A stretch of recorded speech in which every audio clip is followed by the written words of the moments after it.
Halo semuanya, jumpa lagi dengan Awan di sini. Bagaimana liburan Anda semua ya, guys? Sudah siap kembali ke dunia nyata, guys? Sudah siap bekerja keras lagi, banting tulang demi keluarga Anda ya. Saya doakan liburan Anda sangat menyenangkan semua ya, teman-teman semua. Oke, masih banyak peserta PPS yang ketakutan dan bertanya-tanya gitu loh.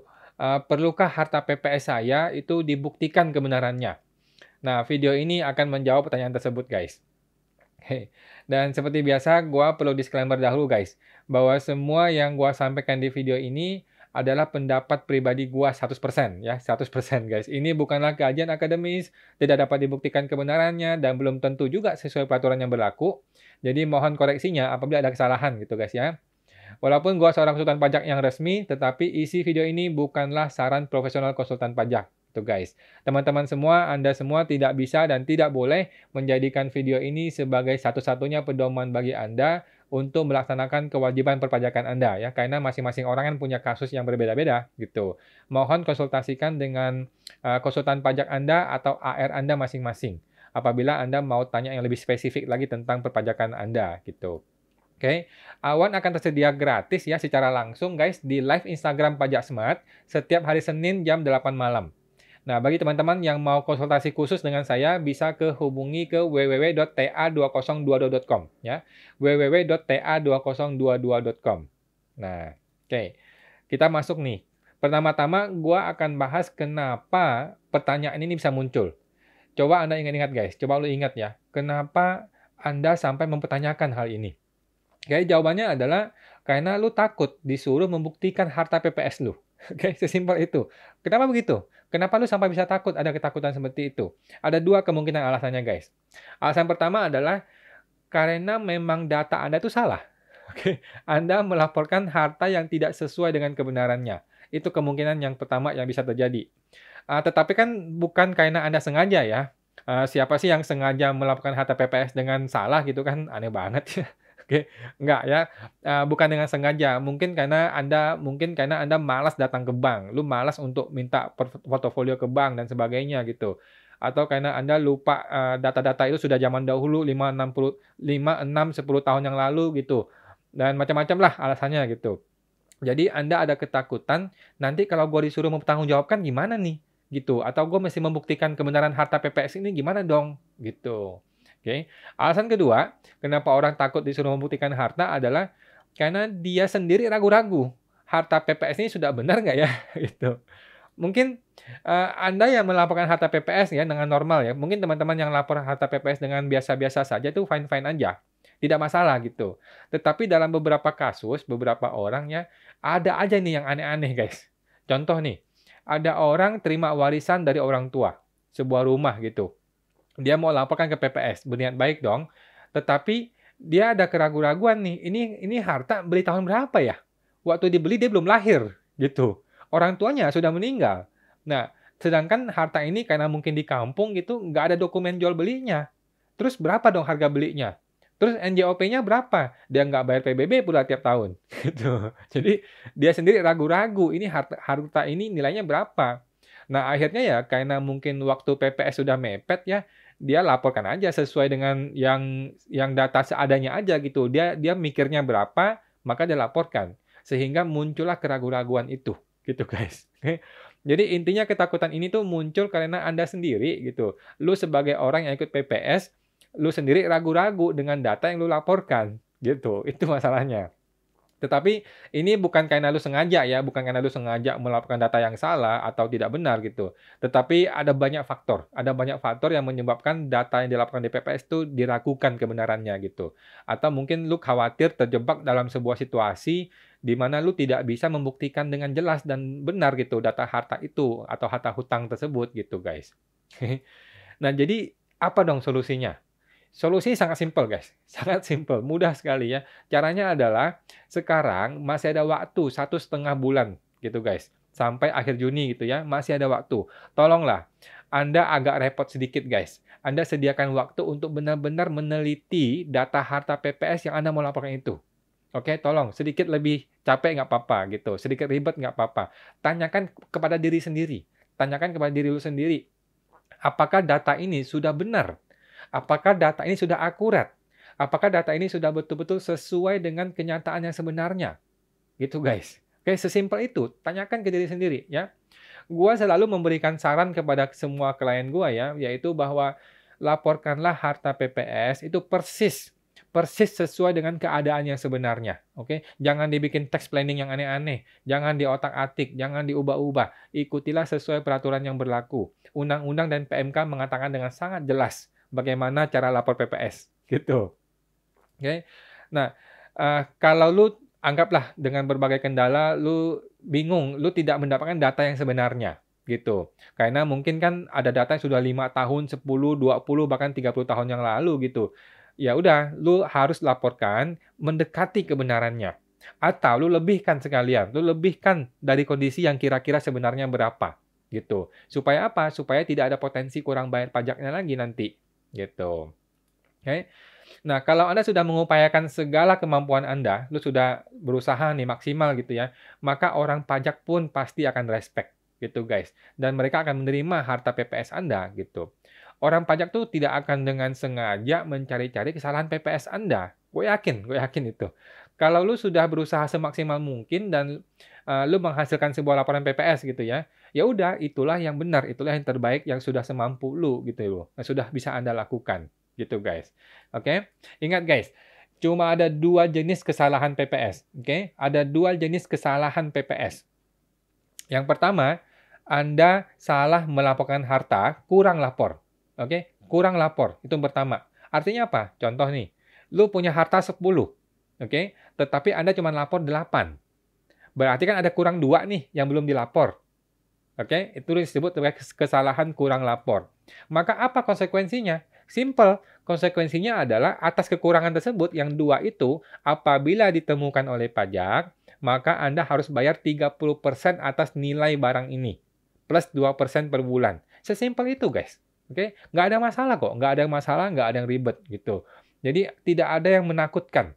Gitu. Tidak ada guys. Santai ya. Semata-mata ini adalah kelalaian Anda sendiri dong. Ya dong, kalau ditemukan ada 2 yang belum dilaporkan, kan lu lalai. Nggak apa-apa.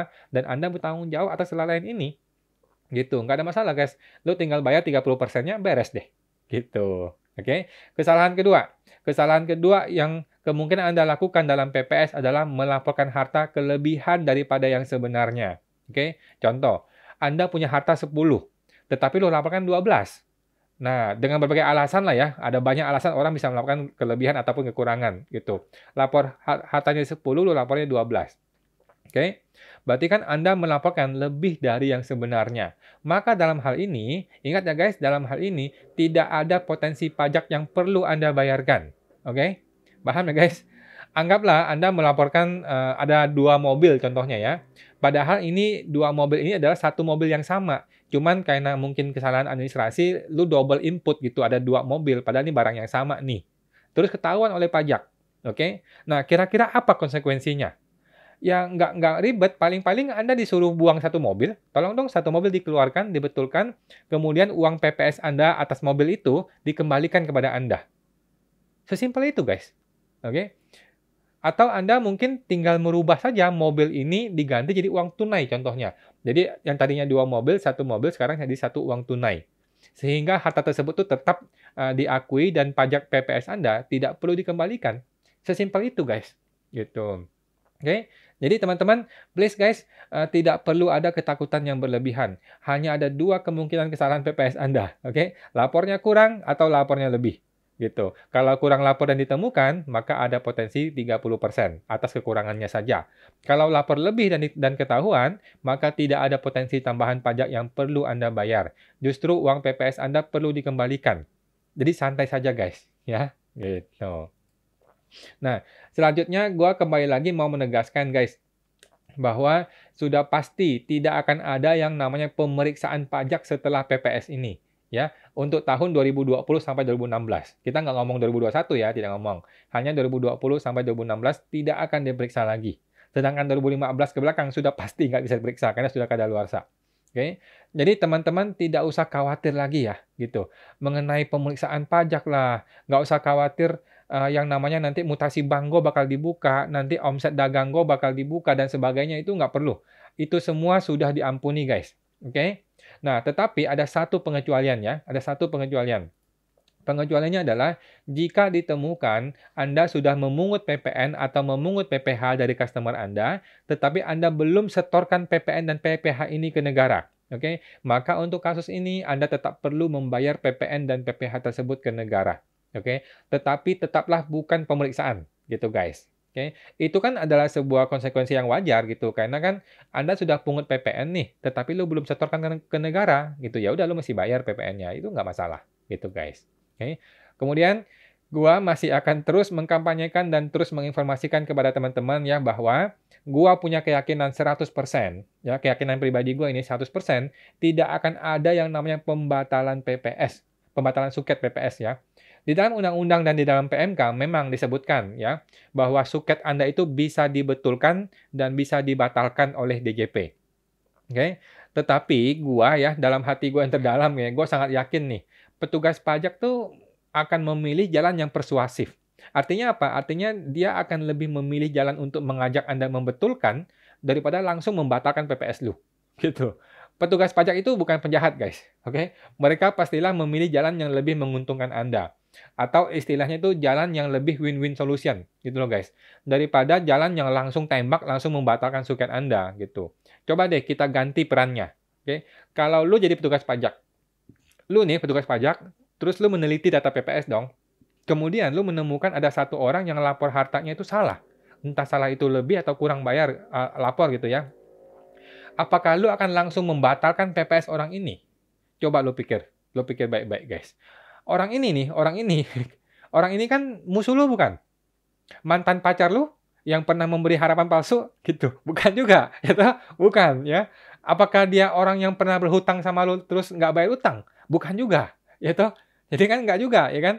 Jadi orang ini bukan nggak sama sekali nggak ada urusan musuh-musuhan sama lu gitu. Jadi apa alasannya lu mau batalin PPS-nya dia? Nggak masuk akal, ya. Sedangkan lu masih punya jalan yang lain nih, negara, undang-undang masih memberikan jalan yang lain, jalan yang lebih baik untuk semua pihak. Oke? Yaitu apa? Yaitu mengajak dia untuk membetulkan PPS-nya, gitu. Atau ngajak dia untuk membayar pajak tambahan atas kurang lapor PPS-nya, gitu loh, gitu.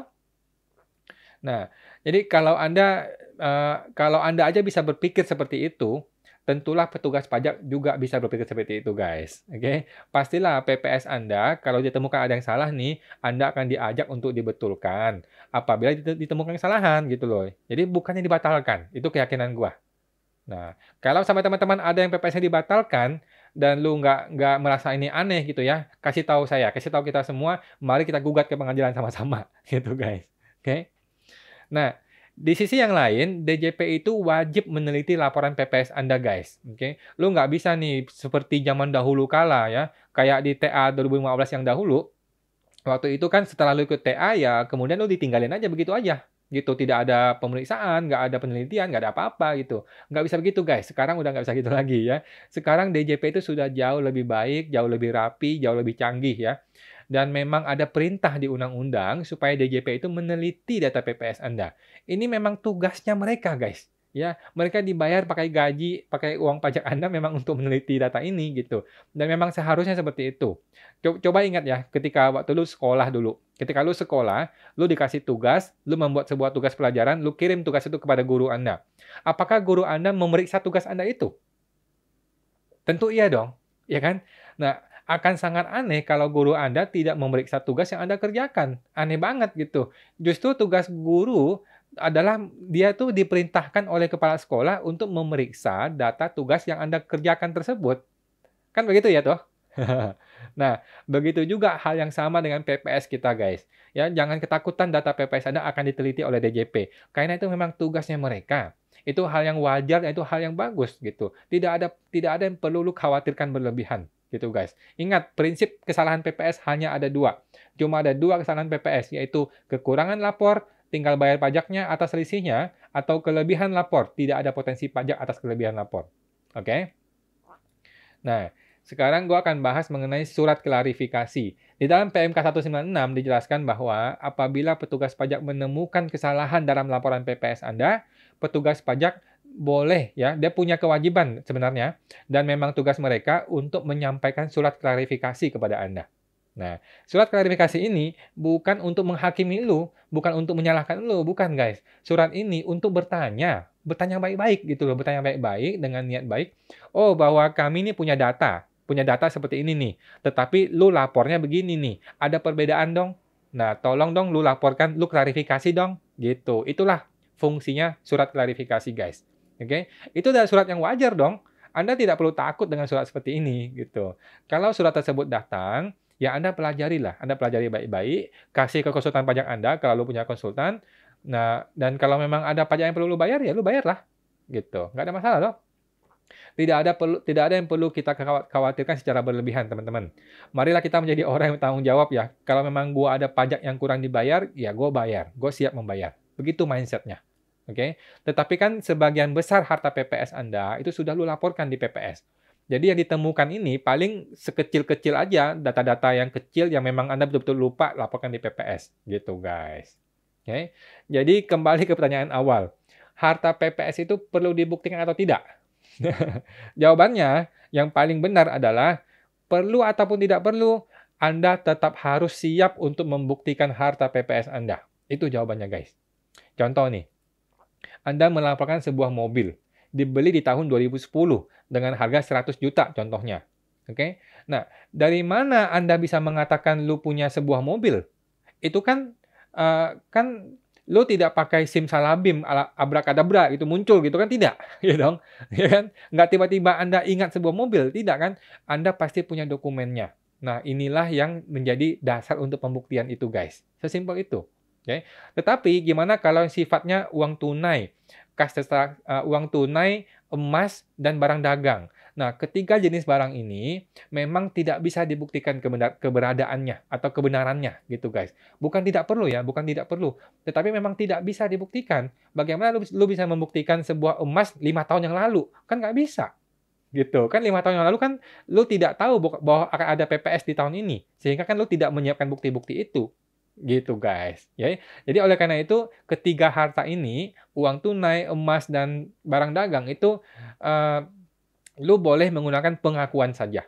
Oke, self assessment. Silakan Anda mengakuinya saja, gitu guys.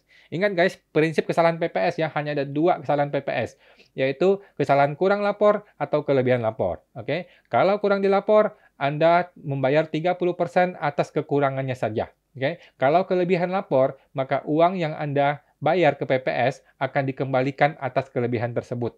Jadi, orang pajak itu tidak akan mencari-cari kelebihan lapornya, guys. Oke? Karena kalau sampai dia menemukan kelebihan lapor, dia punya kewajiban untuk mengembalikan uang PPS Anda. Masuk akal kan? Ya, guys? Jadi, orang pajak eh, tidak akan dengan sengaja berusaha untuk mencari-cari apa yang Anda lebih lapornya. Tidak. Mereka pasti akan berusaha untuk mencari yang kurang dilapor. Gitu, guys. Oke? Karena memang mereka mencari potensi pajak kan, jadi mencari yang kurang dilapor, gitu guys. Oke, itu aja guys ya untuk hari ini. Semoga video ini bisa membuat Anda lebih tenang guys, lebih santai, lebih berani lapor PPS. Tetapi tetap serius ya, tetap serius untuk melaporkan harta PPS dan hutang PPS Anda dengan lengkap dan benar. Gitu guys. Laporkanlah dengan baik dan benar guys, gunakan waktu yang masih tersedia ini, ada waktu 1,5 bulan lagi. Oke, negara ini akan berterima kasih kepada Anda semua dan respect terhadap upaya Anda untuk mau terbuka dan jujur kepada pajak. Gitu guys. Sekaligus kan Anda juga membantu pembangunan negara ini. Gitu guys ya. Jika Anda mau tanya secara langsung dengan saya tersedia gratis di live Instagram Pajak Smart setiap hari Senin jam 8 malam gitu guys.